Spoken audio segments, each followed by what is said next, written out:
Because what happened is we built all this relationship, but they are transactional. Transactional. You know what I mean? And suddenly, if you don't have a relationship with yourself, you have nothing. Right.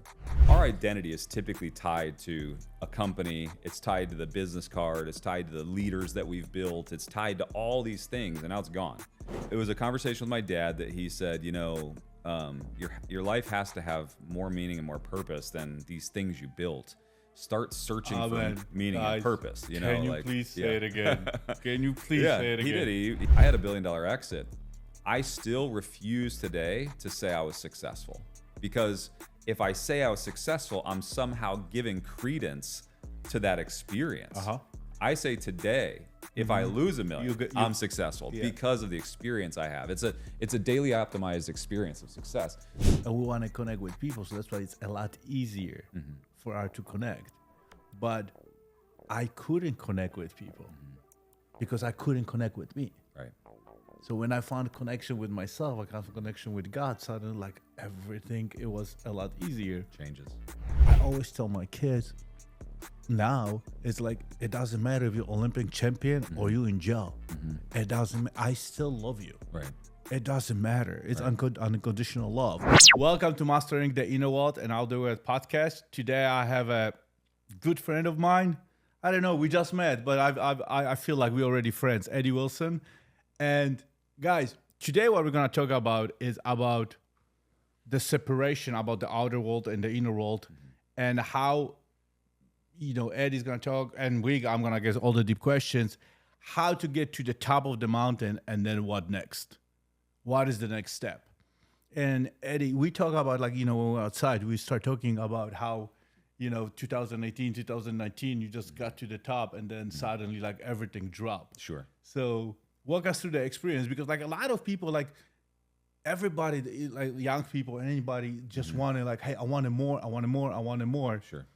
And then when it's enough, it's never enough for us. Enough. Like walk me through the experience when 2018, 2019, you exited your company. I did. So I built a private equity firm, and the way that I built my private equity firm was I was very hands-on. So I would buy ownership in companies, take controlling interest, and then I would actually operate these companies. We had 86 companies under the umbrella, right around 6,000 employees.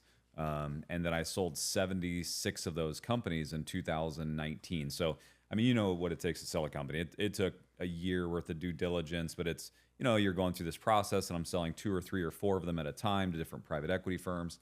And I went from 6,000 employees down to 20 employees. The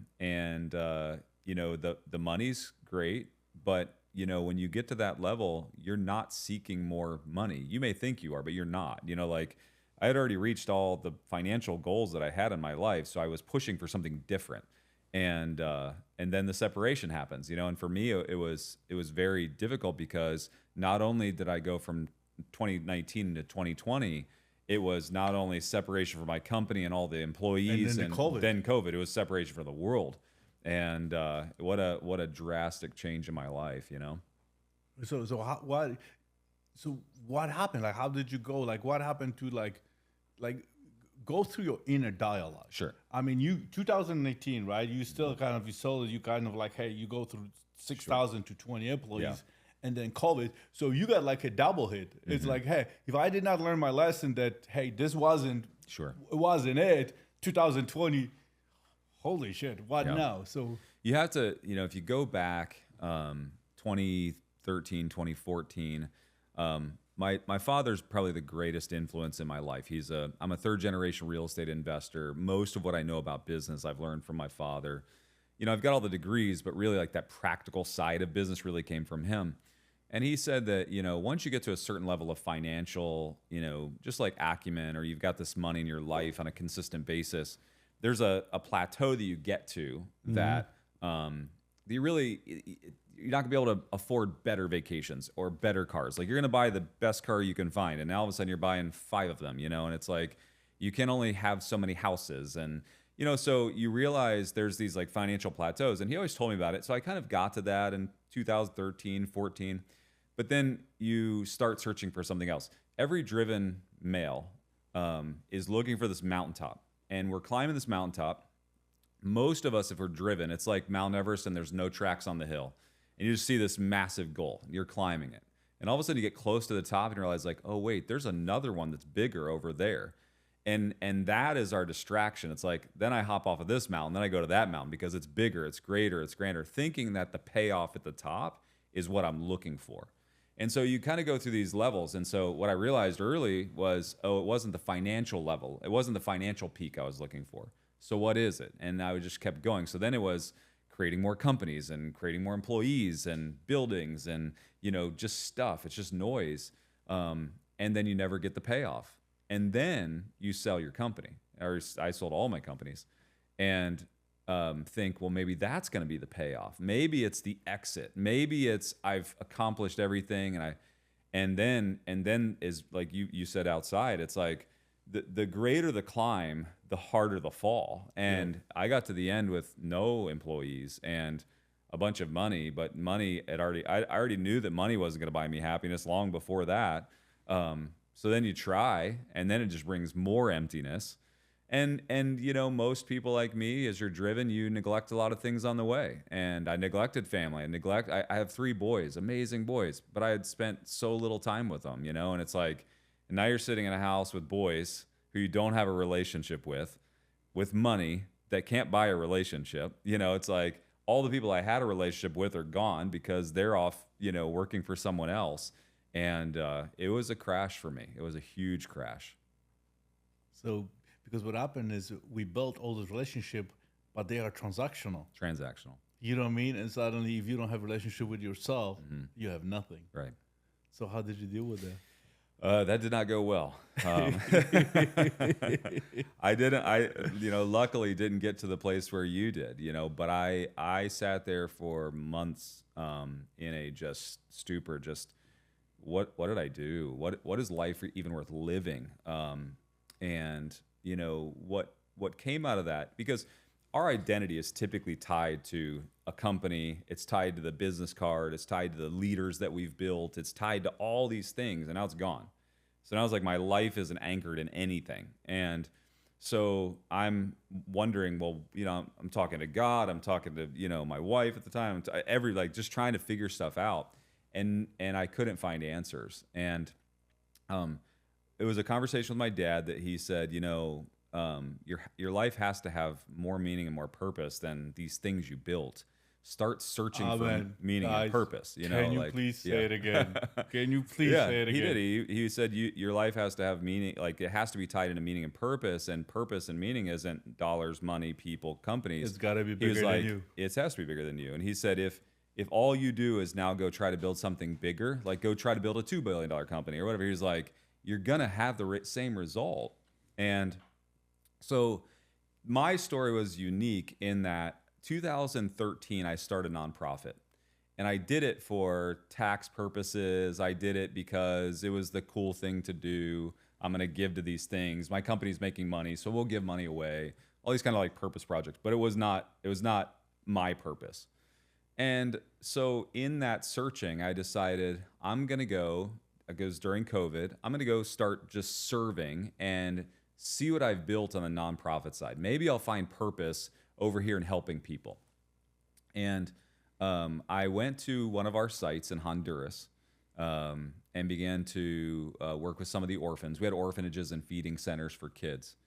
And that was a revelation for me and that's probably what stopped me from sliding to where you went to, because I was headed that direction. I was depressed, asking God, why am I even here? This is pointless. Like, I've done everything. What do I do now? Yeah. I'm not contributing to society. I'm not contributing. Yeah, I got lucky. I'm a loser. Yep. I waste all the opportunity. It's like, it's easy to get success, but it's very hard to sustain it.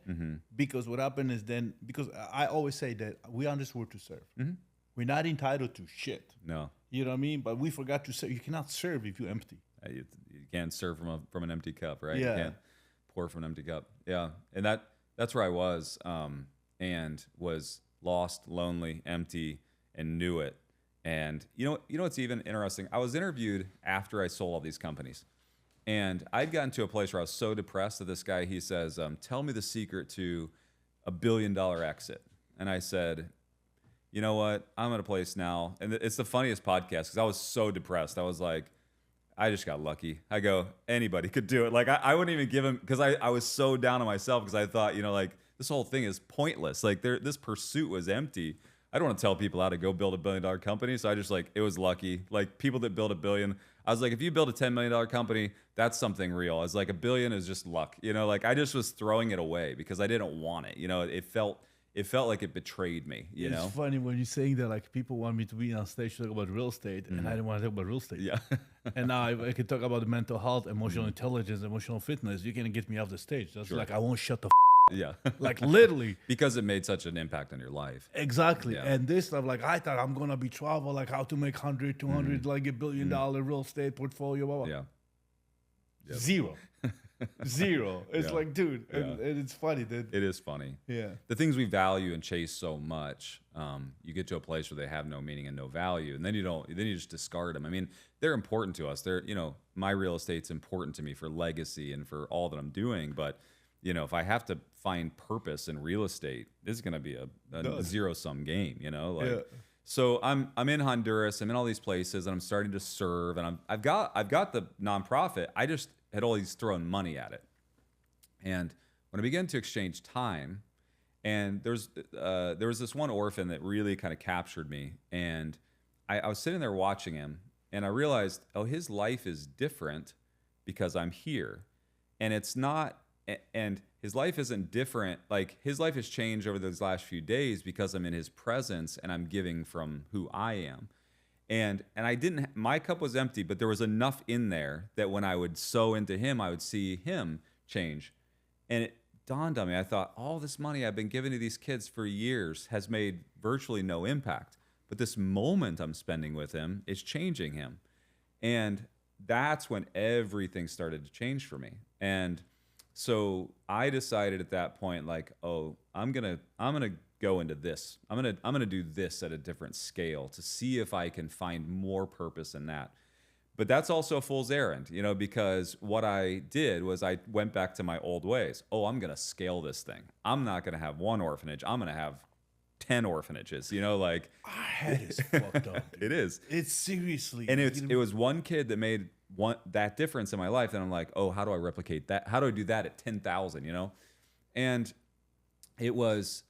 so I went down that. I was getting some level of fulfillment. Like, for the first time, I was feeling fulfillment, but I knew something was still off. And so, just like everyone else, I get restless and I start building some things again. And I come in contact with a Navy SEAL. His name's Larry Yatch. And he wrote a book called How Leadership Actually Works. But as you read his book, you realize, like, he's talking about mental trauma. He's not even talking about, like, I was looking at it to, like, become a better leader. Like, oh, I'm going to scale this global nonprofit. Like, I was still screwed up, And I'm reading his book and realizing, and he keeps talking about trauma and how so much of our life is dictated by our traumas. And long story short, I ended up spending some time with him. Did an intensive with him, did a 3-day with him and my business partner, Andrew. That's actually how we came together on some of these things, was he went through the same thing. And this Navy SEAL, Larry, who is on the spectrum, right? Like, he shows little to no emotion, right? Like, and so it felt safe to, like, just be honest as a man. And because I thought, he's not going to judge me. He feels no emotion. He's on the spectrum, So I'm open with it, and I'm honest, and we start talking about these and he said, all of your life is a pattern. He said I'm on the spectrum. He said, so all I see is the patterns. He said, so let's look at the patterns, let's look at your outcomes, and then let's go back and determine what created the pattern. And I was like, okay. And he talks a lot about rewiring those subconscious traumas, right? Like, and so much of our life is just subconscious stuff playing out. And that was my life. And then I saw it for the first time. And I was like, oh, wait, I'm about to do what I did with the for-profit, now with the nonprofit. I missed the moment, and then that was when I really began to do the deep work you talk about, where it was like, oh, wait, there's a broken thing inside. Like, I have no relationship with self. I put no value on myself other than what I was able to accomplish with my hands. Because I couldn't value myself, I couldn't build meaningful relationships with others. And it was just this wall that when I began to work on that, You those have no things idea started how to you come make through. me happy right now. Seriously, you have no idea how you feel like the cop. It's like yeah, I'm not the only one. I'm not the only one delusional. Yeah, yeah. You speaking to my soul and like all this stuff like you talking about right now. We talked this morning about patterns and closing the door. You know, I says like if you don't close the door, Right. the old version still sneaks in, and it's like boom. I did this in the profit, I did this in non-profit, and it's the cheat code. It's a cheat code. Yeah. You gotta just be with yourself, like stillness, and Right. just figure out the wounds, the trauma, like what is the patterns, and then recognize them and then create the new patterns. So it's like that shit did not serve me till 20, 30, 40, for me 50 years. Right. Okay, I gotta go. Okay, I'm not interrupting. No, Sorry, no, you're go great. ahead. It's so, I mean, it's resonating, right? The trauma I didn't realize. I had a great, I mean, I lost my sister at a young age. I lost my brother at a young age. But if you ask me like how to classify my growing up years, they were amazing. I had great parents. My parents spent time with me. I mean, like I would have said to you like, oh yeah, I had some hardships. I lost a brother. I lost a sister. But overall, my life was great. But it's that we classify and we miss these like little pieces along the way. And the breadcrumbs along the way for me was somehow in my life, I got to a place that I said, I don't have value, personal value, unless I'm solving big problems. And so what I had to do is create the bigger problem. Well, what's the bigger problem? Well, it's a bigger company. It's more employees. Well, where I realized I was in the trap, but finally dawned on me, I'm sitting in Boston with Larry. We're going through this stuff. And it dawns on me. And I was like, oh, you know what? I'm creating the biggest trap possible. I already know how to build a $1 billion company. That's not a hard thing. What I don't know how to do is solve children's problems and feeding around the world. That's a problem no one's been able to solve. So let's just go after the biggest and I was like, wait a minute, I'm literally creating the biggest problem here. And so what I did was, it was in the reframing where it was, you know what, I'm going to serve these kids because out of love and love for myself, love for them, which is now a daily practice because I easily, like you said, the door, if you don't shut that door, it like just sneaks back in. And I realized like I had created a problem. I didn't, in that time period, I didn't have one orphanage. I had 26 of them. We were feeding thousands of kids and it was daily. And I would say to myself, if I don't show up, these kids don't eat. And it's like, all I do is create bigger problems, which was rooted in this subconscious belief that if I don't solve problems, if I don't come through for people, then I can't be loved. I don't have value. I'm not enough. I'm not enough. Worthy. Yep. The blame and shame comes in, and it's like, yep. And then it controls you. And then all the crazy stuff that we do as high performers, shows up. But so now the wild part is we all have traumas. And Larry told me this. I said, but if you take away these things that create all this drive, then what am I going to do? He was like, and the way that he framed it to me, he said, everybody has, he said, like Superman, you've got kryptonite and you got a superpower. He said, if you remove the kryptonite, he was like, which is this belief that I'm not worthy unless.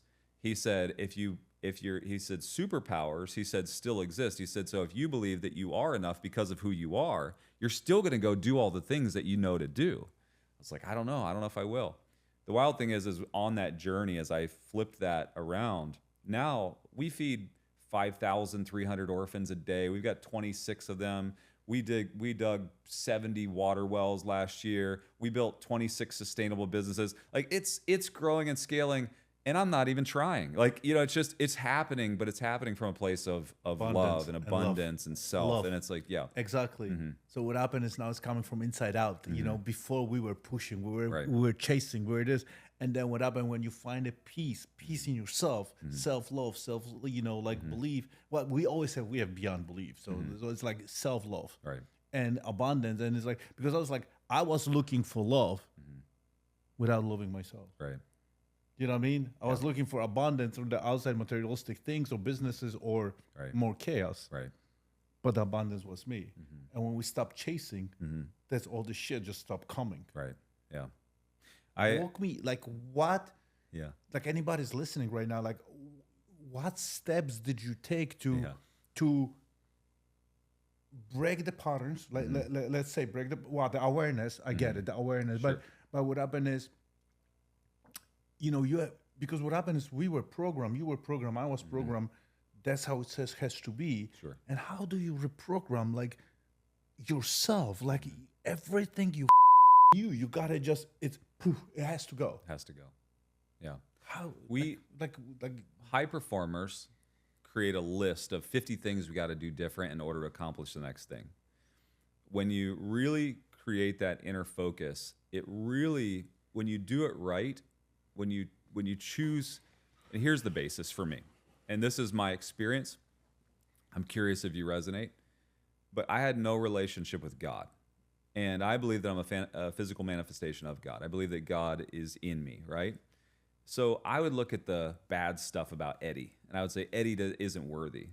And because I wasn't, in my opinion, I wasn't let's just say a manifestation of the infinite. I was finite, a mess. I knew my problems. I knew when I got mad and I shouldn't have gotten mad. I knew when I took advantage of somebody when I shouldn't have. I knew when I, like where I had wrong motives.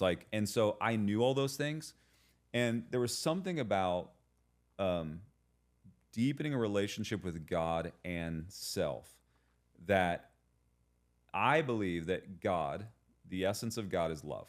And I think, the Bible tells us that God is love. And I believe that God is love and I can love God. So if I believe that God is in me and I am created by God, then by that very nature, I can be loved. And that... how the we go through the same journey. Yeah. Dude, like for years I was like even looking, I was thinking of God. I was looking like, and now I have like a God. Like when I'm in the morning when I go to sunrise, like God is within me, and we have a conversation. And I'm like, I can cheat, I can lie to me, to myself, like the little yada this, and then like if I have a conversation with God, it's like, dude, like the truth, so it's fuck it. It's like it is what it is, and I'm not perfect. But it's that experience of, God was always a religion when I was growing up. It was a picture, it was an experience, it was a church service, but God wasn't like with me. Like God was with my dad, God was with my grandpa, God was with other people. And when I believe that God was with me, when I began to deepen my relationship with God, that changed everything. It was like a red thread that pulled. And all of a sudden, all those 50 checklist things that I thought I had to do better, it's like all of a sudden they just vanished and now they're solving themselves. Like, I don't know how to even describe that. But it was something about allowing and living in what I was created to be, who I was, without the expectation of I have to fix, solve, change. And I started believing that God already had that for me and had that for that situation, that I was just going to allow it to happen. That then I became more of a conduit versus the tool. Is like now it just kind of comes through me. It's the experience. And that's what I experienced with that kid that day. That was what, it triggered all those thoughts. It was like, oh, I didn't really have much to give. Like I could tell him how to go screw up your life and ruin all your relationships. I could tell you how to go build a company, but then screw up your personal life. That's my experience. That's what I could show you. Like thinking of this orphan. But I had enough of an experience with God and that love that I could at least pass that to him. And that's what I realized is like, oh, all that I love about myself is God. It's like all that I want to experience and give to others is God. And so like if God is love, love is that expression. And I boil it down to these two things. This is the easy test in my life every day. If I'm I call it on my ship. Like on my ship means like I'm the captain, I'm in charge, I'm in my trauma. Like that we say that's on my ship, How I know if I'm on my ship or off my ship is I ask myself, am I living in fear or love? Fear is avoidance, fear is running from, or fear is trying in my situation trying to build something to distract. It's like I can create noise so that all these things I don't want to deal with. For instance, like when I'm not good at relationships, all I have to do is go build a big business that I can say, well, the business really needs me, so I'm sorry I can't be here because, man, look at all these employees. I got to go fix their problems, like it's the noise you create.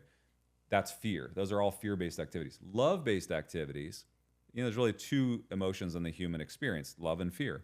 Love is pursuit. Love is passion. Love is desire. Love is, it's like, and if I ask myself that question, am I doing this out of love, or am I doing this out of fear? It immediately puts me in the right frame of mind. Like, it's because avoidance, creating the separation, that's all fear-based activity. And there's something in my conscious and subconscious when I ask those questions. It's like, I know. And love is God. God is love. And so it's like, what I'm doing now is experiencing God through experiencing love and connection with others. Let me take it in. I hope you guys listen to this shit. Like, seriously, like, you have no idea how I live with this. Like unbelievable. How do you, like, what's your, like, routine to that like, give example of all, both routines. Like, before you got, like, let's say, awakening, everybody use different words, but before you were the old version to the new version, the transition. How long it took? A year, 2 years? How long it took? I'm still on that path. Wow, it's been probably 5 years. Okay, yeah. but how long it took? Like, you kind of, like, before, like, you find it was Larry, right? Yeah. The 3 kind years. Of the 3 years, like, completely searching. Right. What the hell? What I'm doing, right? Yeah. So it took you 3 years. So do, like, let's skip the 3 years. Do the routine, the old versus the new. Yeah. The routine, because people ask me, like, what is the deep work? What is the inner work? What is the inner wealth? What is the inner voice? What is the inner dialogue? What is the God within you? God, you got everything within you. The love, the abundance. Yeah. And it's like, everybody's got different definition. Right. Yeah. I mean, so far, you see, that's why I do this shit. Yeah. Like, seriously, you gave me, and it's funny, we talk about so much stuff that you are talking right now. Sure. Like, that's why, like, we could not script this. We literally have like an hour conversation today about it. Yeah, that's awesome. And you just came in, like, you drop out of nowhere, and then you're like, poof. And it's funny, in different words, and you go even deeper. Yeah, because truth is truth. Yeah. And truth resonates, Before and after, like, the before was all achievement based. So I would go to bed. Before I'd go to bed, I'd list out everything I needed to accomplish tomorrow. I'd get up, I'd prioritize my day. I would make sure that I was emphasizing exactly what needed to happen to make sure that I'm very routine and achievement based. So, which you find a lot of high achievers are, right?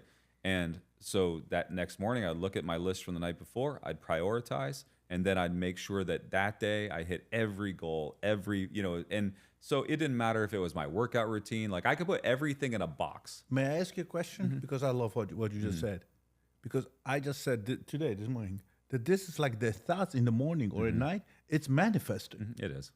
Yeah. It's manifesting, but we manifest the wrong thing. 100%. Instead of manifesting the abundance, right. we manifest the lack of something that I gotta accomplish. In other words, I'm a loser. The guilt and shame comes in, and it's like, it's truly manifesting. And it happens, so that's why you were so successful, and the successful people, because it's like they manifest shit out of the lack of something that we don't have, even though we are abundant. Yeah, you know what I mean? It's very that you are 100% right. And in that pursuit, all I was doing the night before is saying, how much chaos can I put in my life tomorrow that the world will say, check, he's successful, and I'll say, check, I got to avoid all the things I didn't want to do.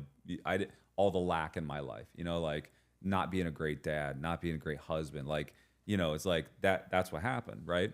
So the difference today is, in my new, that's old, now new, is that I go to bed with gratitude over everything that I was able to accomplish and be a part of, the good, the bad.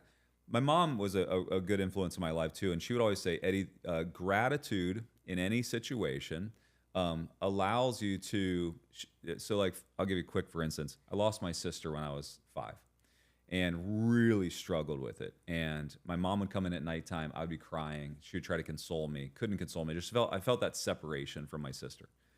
And my mom, with extreme emotional intelligence, said, hey, can we do something together? And I said, sure. She said, and I know you're grieving, I know you've lost something. Could we find gratitude? Could we be thankful, she would say, over maybe something that you had with Rebecca? She'd say, tell me about your favorite toy that you had with her. And I would say, oh, okay. So, and she would say, tell me about your favorite moment. Tell me tell me when you felt the most love for Rebecca. That was my sister. And my mom would, and so like every night she would come in and I'd be struggling, I'd be crying. She'd say, hey, tell me, do you remember that Christmas? Tell me what toy Rebecca got. Which toy did you get? And she would do this with me all the time. And what she was doing is she was getting me to rehearse gratitude so that the loss didn't become my ceiling. The loss became the catalyst.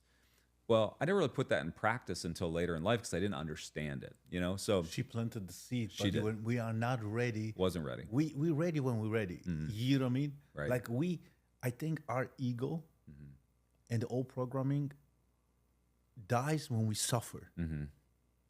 It does. You know what I mean? It's somebody can listen to us right now and they're not ready to hear the message. No. And then they're going like, fuck, they were talking about this a year ago, 10 years. I heard this. Seed. You know, Eddie said this, Jarek said this. You know what I mean? It's really the suffering. And then we're like, but the seed was planted. Seed was planted. And today, what I realize is the things that I'm grateful for, whether they were good or bad, still are a part of my life experience, and they all have benefit to me. Abundance says there's more than enough of everything for everyone. So if something bad happens to me today, I get in a car wreck, I hear a bad news, right? I can still find gratitude because that experience is one of abundance, not loss. Something wasn't taken from me. And so I go to bed with extreme gratitude because what it does is it's like a catalyst for everything that I experienced. You know, it's like my very first exit in business, I got taken advantage of for about 30 million. And once I got to a place of gratitude in that, where I was like, you know, what did I learn? What was my experience? If I would have stopped there, I could have been the guy that always got taken advantage of for 30 million. That would have been the story I told myself. I'd be sitting on this podcast talking to you about losing 30 million. Those guys.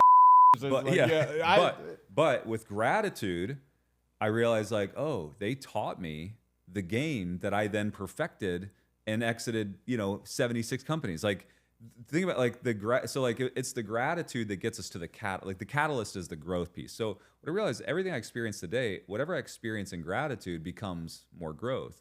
Whatever I experience out of fear or loss or, restriction, a lack of abundance, becomes a ceiling. It becomes the stories. It becomes it becomes the traumas in our life.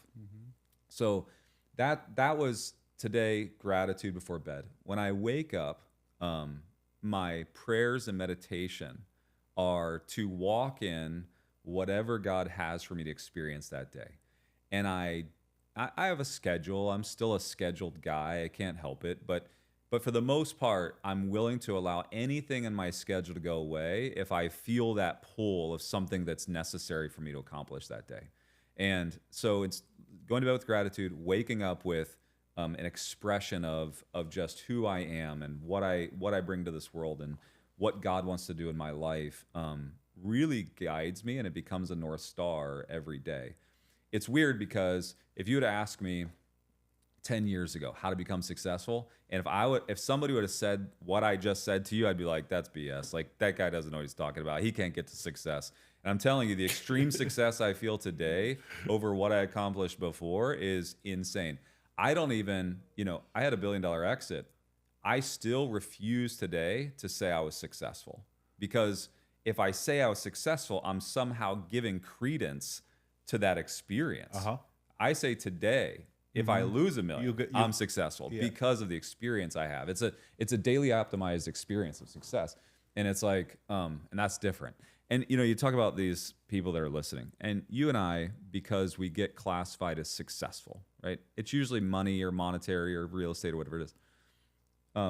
They have that seed we're talking about today, but they got to go on their journey.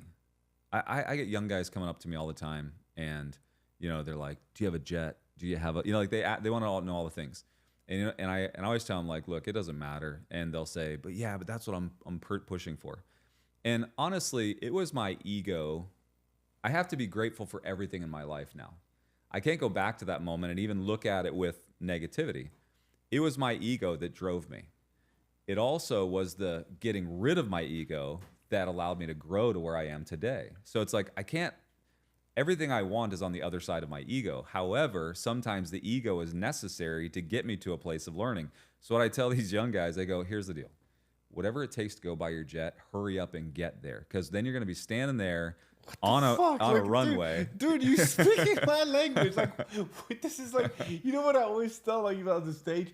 It's like, whoever is like whatever, it's 100 people, 1,000 people, 10,000 people. And a snap of the fingers, I want all the dreams, anything you can ever imagine, family, physical, financial, emotional, whatever, spiritual, anything to get it. And you Yep. Right. it's over. Yeah, it's over. It's done. In 90 days to a year, 95, I'm getting goosebumps. 95% of you gonna commit suicide. Right. It's over. It's over. Like what? Because your entire life is chasing these things. Yeah. Yeah. And now you got them. What next? That's why every young guy that talks to me about a jet or a Lambo or whatever, it's like, I'm like, hurry up and get there. Hurry up. Like, if you could get there next year, get there next year. And they're like, why? I'm like, because you're going to be standing there on the runway with your Rolls Royce and your jet taking a selfie, and you're going to be the most empty person in the world, and you're going to be like, I gotta do something bigger. And I was like, now we're going to do the real work. Now we're talking. You know, like, hurry up and get the jet and the Rolls, because now we can have a real conversation about how to make impact on this world, how to find love in self, how to understand and experience who God is, you know. But, you know, driven men, sometimes they just got to go through the pain to get there. I can't believe it.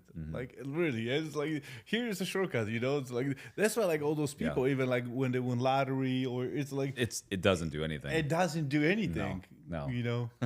Okay. Well, I mean, most lottery winners, I mean, that's the story, right? You got everything. This one ticket represented everything you've been searching for. And okay, now what? Like emptiness, a dissatisfaction. Let's talk about the deep work. What else? What else we do? So now the other thing that I have to do is I have to find. You know, somebody listens right now as like a bullshit. Yeah, I want the jet. I want this. It's like, hurry up, go get it. You guys have 2 guys right now. It doesn't give you shit. Right. Believe me, it's miserable. It's truly miserable, because it's like, it's funny when you said about money, and then it's the time, the fulfillment. The one person give me a lot more than taking somebody on the private jet to the Super Bowl with the Bucks and watching. It's like, and then I realized those people, they just want to spend time with me. They didn't give a if they're on the first row tickets or this, like the people that truly love you and they feel your energy, and when you give it back, it's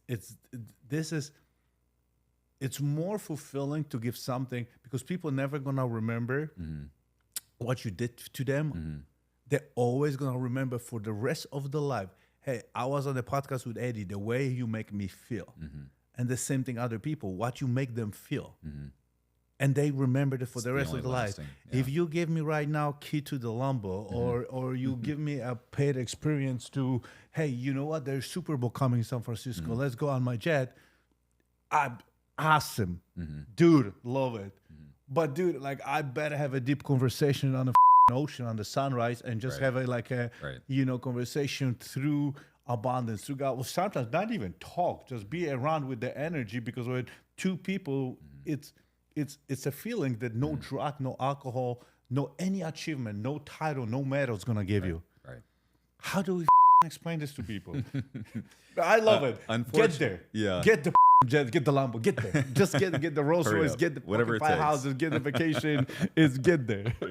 Hurry up and get there. I think that what I've been doing, because I'm still doing deep work. I don't know that ever ends, you know. It's just on this journey of exploration and presence, you know. Like, that's where I've really, I always heard people say that. I'd hear these gurus and people talk about being present. I'd be like, whatever, like, you know, that's for you, you know. Like, I'm gonna go crush something over here because that's where I feel good. But it's funny, you know. I was on some random trip somewhere in America, maybe not even America. I started companies in Shanghai, China, Barcelona, Spain. Like, I was all over, just flying all over, building things. And my wife sends me a photo, and it was of my middle son, and he's standing in the middle of a basketball court, and looks half the size of the guy that he's guarding. And my first thought when she sent me the photo was, oh, I didn't even know he had a game today. And then she texted me, he's looked over here a couple of times just to see if you're here. You really need to find a way to get to some of his games. And I thought, oh, I didn't even know he had a game. And I looked at that photo and I felt a little guilt. I felt like, oh, I should have been there, you know? And a year or two later, I have a conversation with him, and I didn't realize how important those games were to him. You know, like for me, I love sports. I like sports, but like business is more of like a sport to me. You know, so it's like I love business. So it's like I kind of like lost connection with. I like sports. It's fun. It's good. But I kind of lost connection with him. I forgot how important it is when you're, 11, 12, 13 years old. And I realized, man, how much of his life I'd missed out on. And that really set me back. And what's funny is now I have 3 boys. I have a 24-year-old. He's in business. He lives in Boston. Mm-hmm. I have a 19-year-old. He's college age. He runs one of our coffee shops that we own. And then I have a 12-year-old. We go on trips now, the 3 of us, or 4 of us, and I just let them pick whatever they want. And they pick the things that I used to hate doing, like camping. I hate camping. Like camping is the worst thing in the world to me. Like you have to take all the gear, set it all up. I'm like, man, this is the worst, but my oldest, he knows who I am. And so he picks camping every time in the most remote places. He's like, we're going into the Tetons, we're going to hike in, we're going to camp. And all he's saying to me is just, it's just that reminder that all he wants is me, And so like, I sit there and I talk to him and it's like, you just feel like, oh man. And it's a remembrance. And so like giving them what they want. Now my middle son, he still loves sports. And so if it's going to be an NBA finals game or it's going to be the Super Bowl or we did the national championship, we're big Ohio State people last year, it's like, he'll pick all of those and we'll go do that. And then my youngest also just wants time, and it's just like, it's so fascinating because today what I really value more than anything is presence. And because in presence, you begin to experience the love that is God now coming through you and essentially touching and creating a love experience for other people. And I would have laughed at somebody saying that to me 10 years ago. I'd been like, man, this guy's off the deep end. Go build something, Today, all I want is that. I want the sunrise. I want the energetic connection. I can't tell you how many times I've taken somebody to a great game. We're sitting there in a great seat, and all I'm doing is staring at them, trying to connect because I could care less about the rest, You touch very important right now. I want to touch on that because we are so well connected with ourselves. Mm-hmm. With our conscious, subconscious mind, sure. And with our heart, soul, and spine, mm-hmm. and spirit. And we want to connect with people, so that's why it's a lot easier mm-hmm. for us to connect. But I couldn't connect with people mm-hmm. because I couldn't connect with me. Right.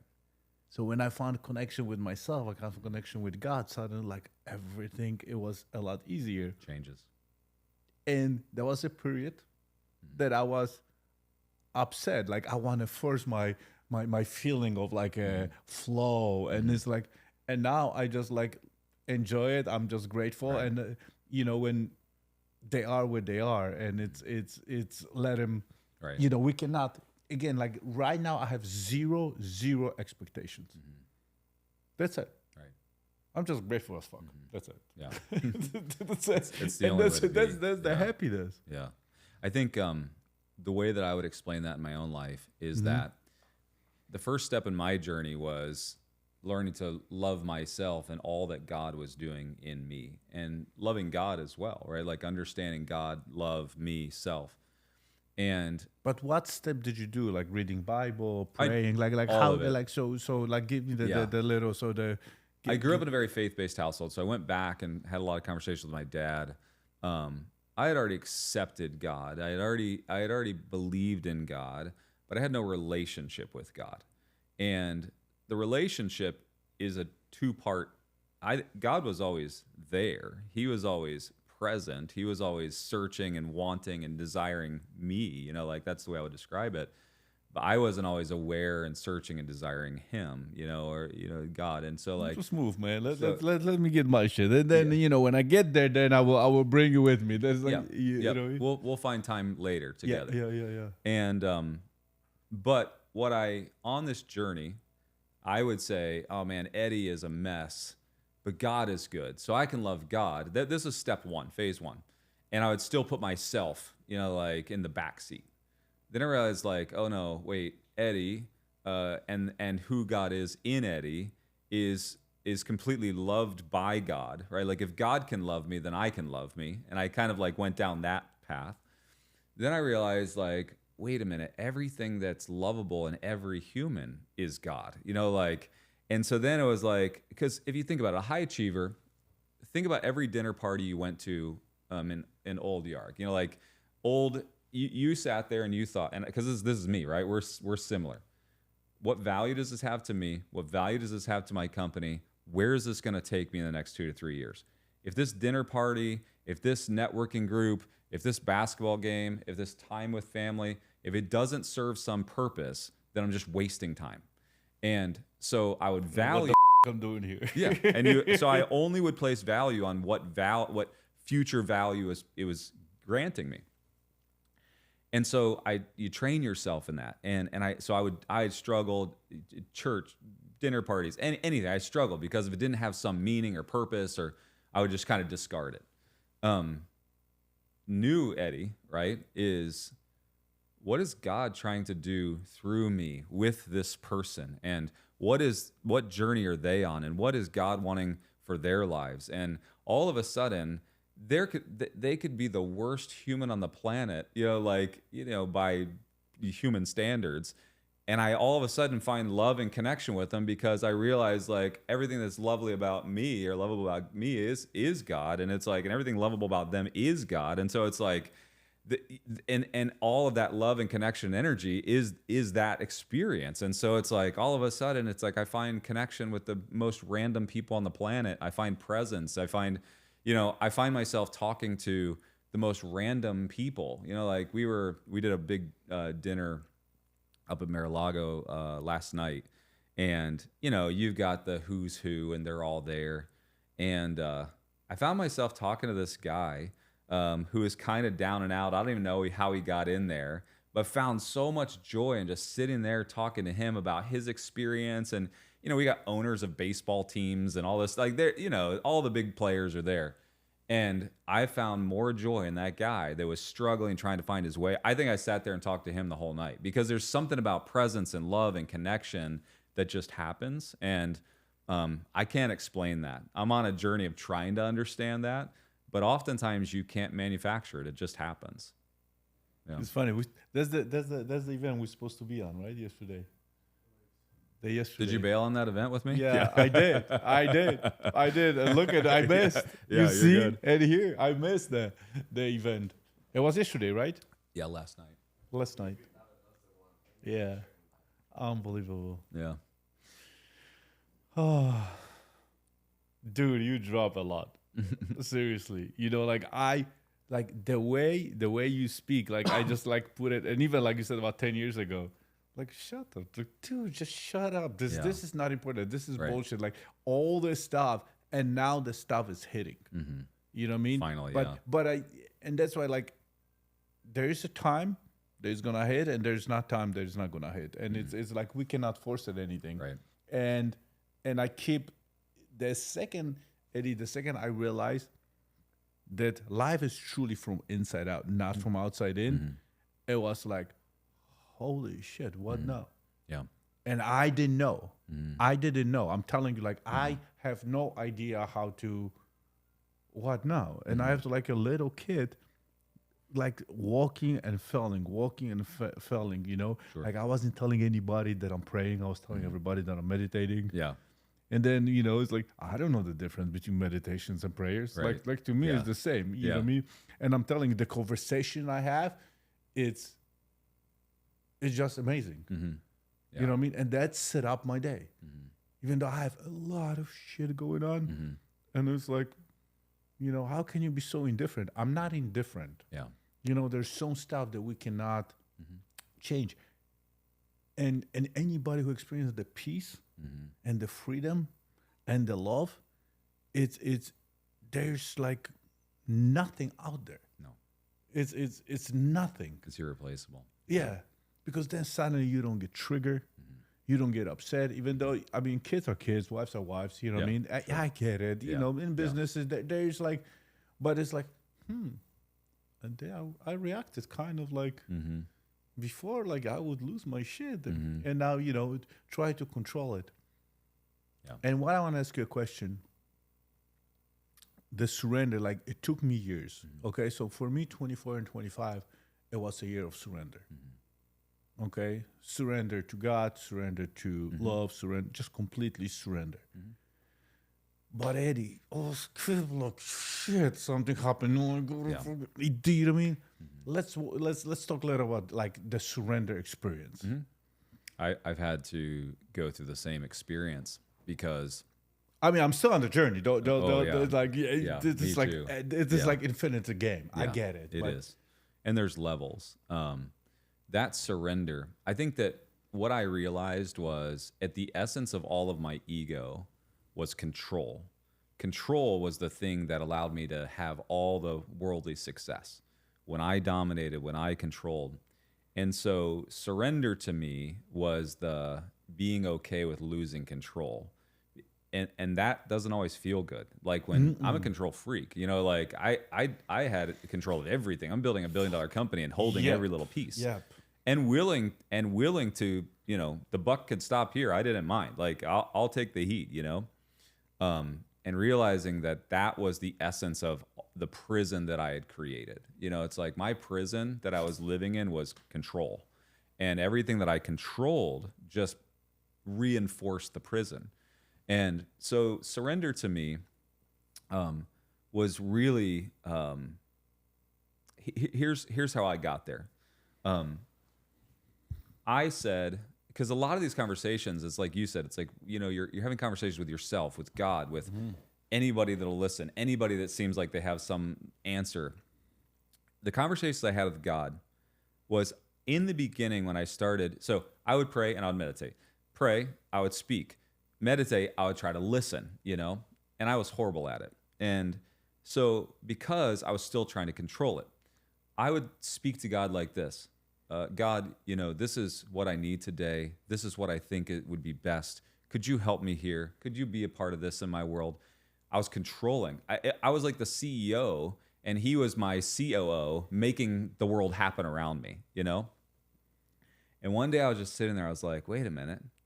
If God's infinite, I'm finite. Like, why am I a finite being trying to tell an infinite source and God what steps I need in my life? Like, and I don't know. I just thought, man, how stupid am I? Like that I'm sitting here doing this.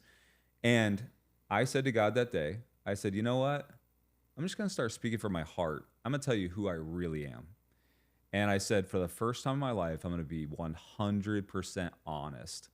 And because when you're controlling everything, you don't want people to see the chinks in your armor. You don't want, like, even with your wife, it's like, like I always wanted a relationship with my wife where I could just be like 100% honest. It's like, well, try that. That's hard in the human experience. It's like, and I just wanted somebody. And then I was like, wait a minute. Wait, if you're God and you are love, then it must be unconditional love. And if it's unconditional love, then why am I trying to control what you see, what you don't see? And so what if I just released all of it? And I just said, let me tell you the bad thought I had today. Let me tell you about why I'm nervous, I'm jealous, I'm guilty, and I just started like telling in my heart, like, here are the things I would never tell a soul in the world because I'd be so afraid of being judged and characterized. And I just said, this is who I am. And if you're really God, and you really exist, then you have to be unconditional. You have to be infinite. And in being infinite and unconditional, you have to be able to accept everything that I don't like about myself. So let's talk about it. And when I did that, my relationship with God changed.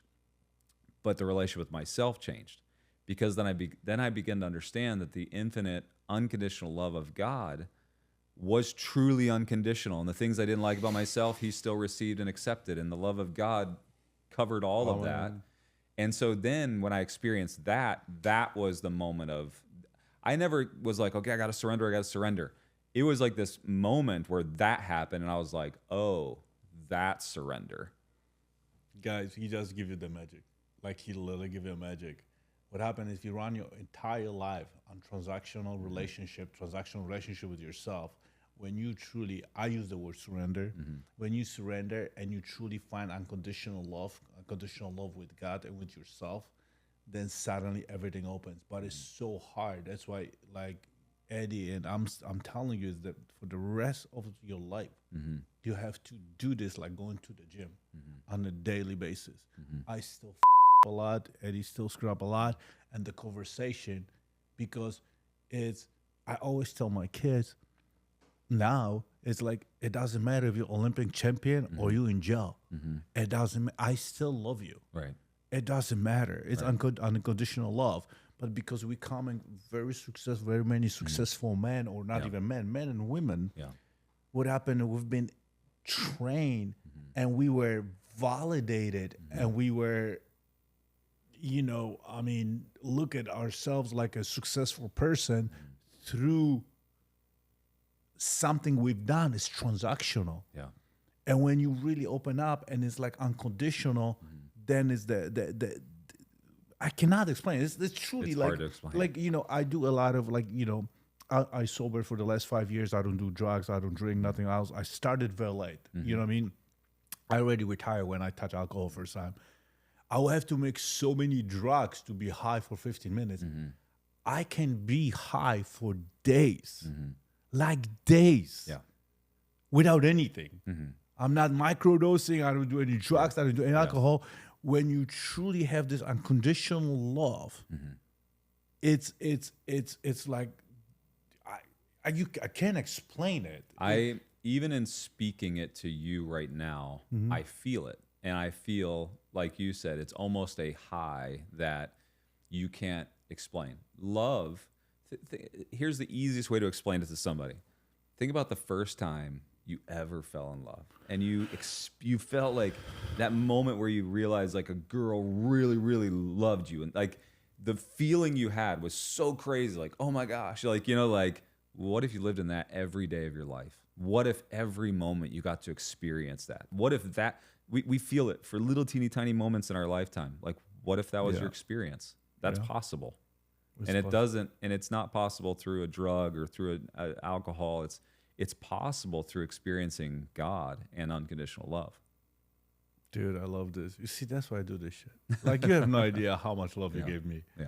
But you know, Eddie, I do this with every guest on the podcast. So here's your camera, and I do the podcast for people that, you know, going through some hardship, you know, maybe thinking about suicide, going through depression, anxiety.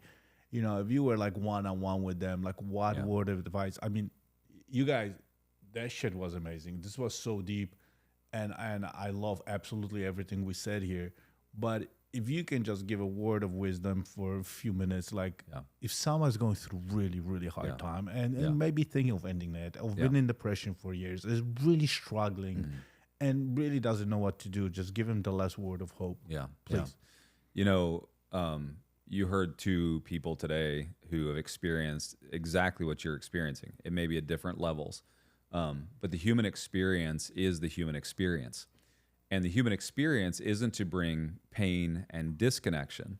The human experience is to create connection and love. What God wants for you is connection and love. When you are in a deep, dark hole and you're in there and you're feeling it, what you're feeling is the disconnection of all things that we've created in our life. And you have to stop for a second, and you have to ask yourself, if God actually loves me unconditionally, that means every problem, everything I've created, all the disconnections I've ever felt, all the dissatisfactions in myself, every disappointment, he loves, he accepts, and he can actually do something with. In that belief, it changes everything. And you are loved unconditionally by God. And when you experience unconditional love by God, then you can actually share unconditional love by God. You'll never feel what you want to feel until you receive it and until you give it. There's something about it. I don't know if you've ever seen, you know, when electrical connections are made, and all of a sudden, then it lights up. What has to happen is you have to receive it from God, and you have to experience it, and then you have to give it, and then that connection is made. And then when we talk about feeling loved, it's not just about being successful, it's about feeling success. Well, how do you feel success? Success isn't a dollar, it's not another house, it's not another mansion, it's not another vacation. Success is successfully taking the love of God into your own life and experiencing what he has for you, and then sharing that with someone else. And your life will be unbelievable. If you take that in practice and exercise, your life will change. Thank you, brother. I really appreciate it, guys. You know what to do. If you know somebody who's struggling right now, send the podcast, like it, share it. Eddie, where people can find you? Yeah, one of the big things, Dan Fleischman, which we both know, he challenged me this past year to answer all my DMs, and that's been I said I would do it for 1 year, and it's hours and hours of my day. But for this year, I'm answering all of my DMs, and so you can find me at Eddie Wilson Official on any of the platforms. And if you've got questions, you need some encouragement. I prefer not to talk about business growth, real estate, stuff like that. Let's talk about some real things, like let's talk about life and growth and what you can do in your life that matters. Yeah. Brother, I love you, man. I really love you. Seriously, like this was, Eddie, seriously, look at this. We literally, everything we talk here, we talk for an hour. Yeah. Yeah, that's awesome. You took like everything I said and you put it in like a twist in your words, and it was like one after another, one after another, one after another. Yeah. It's just truth. You know what I mean? When you experience truth, it's truth. But people because you still need financial freedom. Let's be honest here. You still need it. Sure.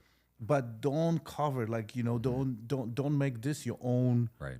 You know what I mean? You can do like all of the.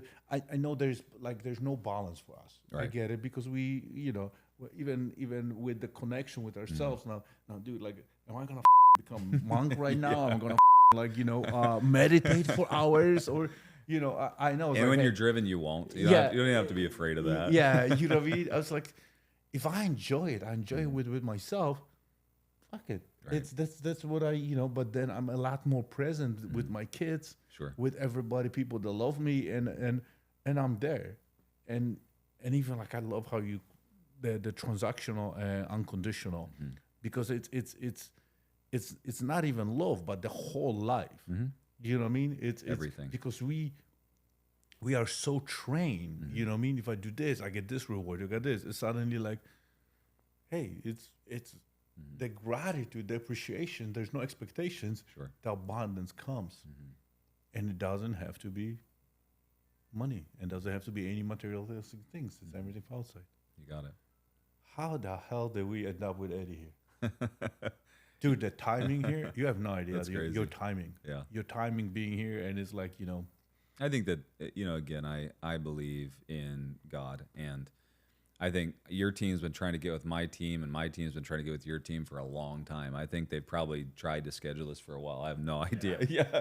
And I know really? that. Yeah, I think. But can you believe the timing? But it's funny. It's just, God's timing is God's timing.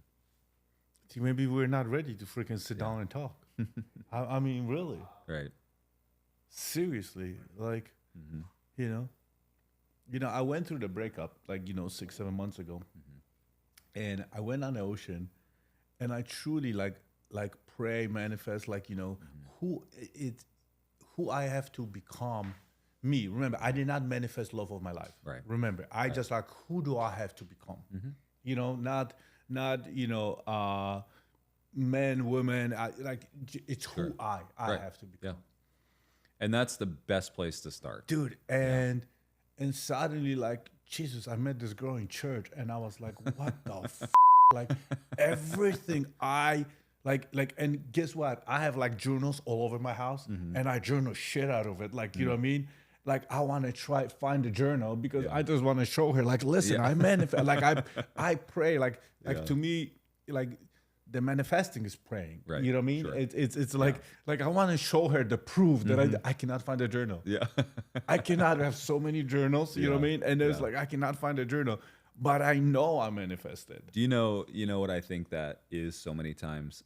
Because I do the same thing, and then I can't find it.